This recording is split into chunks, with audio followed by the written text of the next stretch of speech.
Welcome to the Slop Farm. Enjoy the video. You'll start by ensuring the watch has power. Plug it into its charger and wait a few minutes so it's above 10%. Once done, perform a force restart. Press and hold the digital crown and side button together for about 10 to 15 seconds. You're forcing hardware-level reboot to clear transient hangs. Make sure to keep both buttons down until the logo disappears and reappears.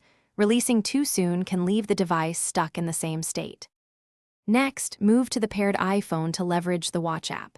You'll check that Bluetooth and Wi-Fi are active and that the watch shows as connected.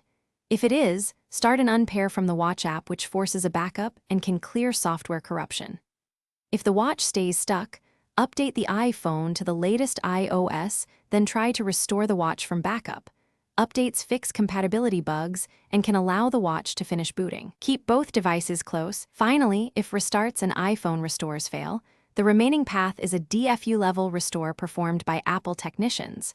You should contact Apple support or schedule a Genius Bar visit because DFU requires special tools.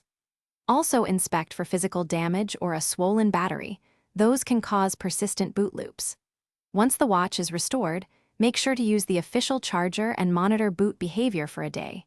If it reverts, note when and how it happens and report those details to the technician. Thanks for watching. Consider subscribing if we helped you today.